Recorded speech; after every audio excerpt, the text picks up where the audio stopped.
Biggest pet peeve in a cage, and I know you see it too sometimes, is guys repeating the same swing after the same swing after the same swing, even though in our head as instructors, we're like, this shouldn't be this hard to do it. What do you think is the mental flip for some guys to be able to make their adjustments in cage? Like, what would your philosophy be for these guys? Anytime I got in that routine where I keep doing the same thing over and over again, I would try the complete opposite of it. So if I kept flying up to the center fielder every time in a cage or popping up to the right side, I would try to hit a ground ball and overcompensate for that adjustment, which I feel like our mindset has to be that, or we're going to keep doing the same thing over and over again. 100%. My mindset is, my philosophy is don't have the same swing twice, right? If I pull a ball when I'm trying to go oppo, I'm going to go to the right side. If I go right side, I'm trying to go left. If I go up, I'm trying to go down. All the different routes there. And then when I do find that perfect ball, my mindset is repeat it.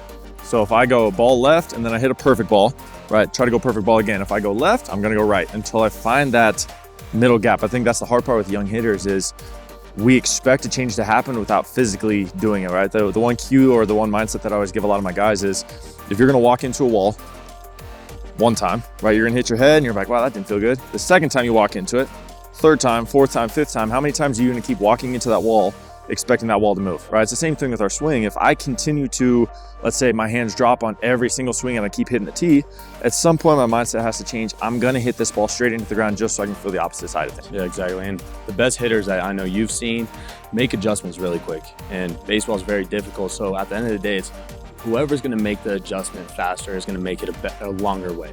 Obviously going from that is instructional in lesson adjustments. How would you take those in-game adjustments to a game or in lesson to a game? Yeah, so I mean, same thing again, right? And a lot of the times we see with youth players is they make adjustments maybe weekend to weekend, whereas high college hitters or pro hitters, they're making adjustments every at bat. Right? And so in game, I want to make adjustments very quickly. And we don't want to think about mechanics because as soon as I start thinking about mechanics in game, that's when our timing's off. That's when we're going to hit those or be late on fastball. So I want to make sure that I'm making 2 adjustments in game, and those are non-mechanical. One's going to be our timing, right? So if we're late on a fastball, I'm going to start everything a little bit earlier.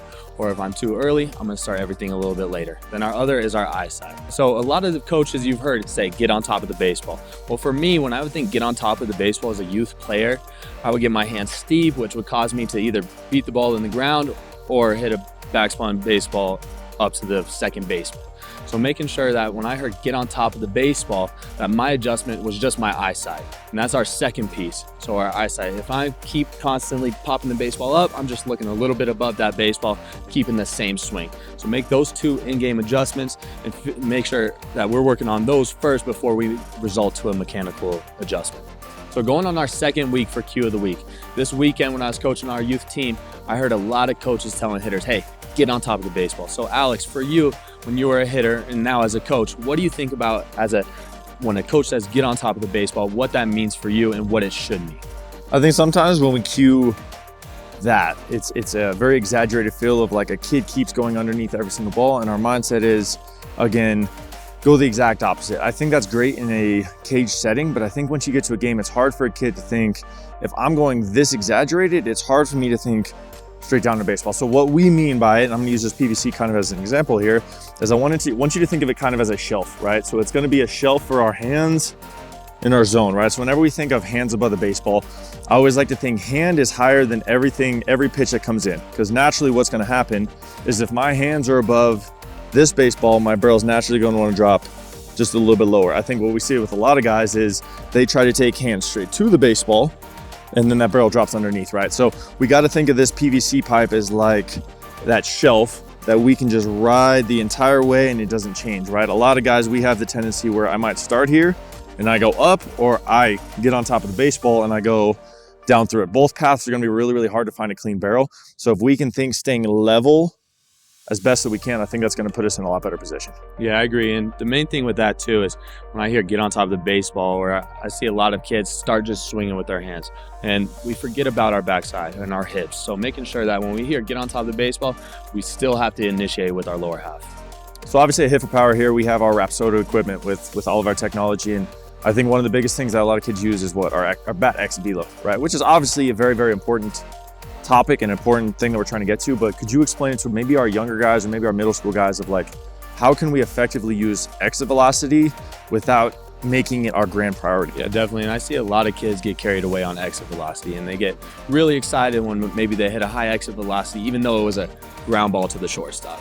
At the end of the day, our goal as a hitter is to hit backspin line drives, right? So when I look at exit velocity, I want to more be in a range of exit velocities. So rather than having a really high one and a low one, I'd rather be in a specific range and working off of that, right? At the end of the day, being a baseball player, we have to stay consistent. So don't get so caught up when you hit a really high exit velocity, because I just want to make sure that you're being consistent at the end of the day. I'd rather see 5 consistent swings in a row at the same exit velocity.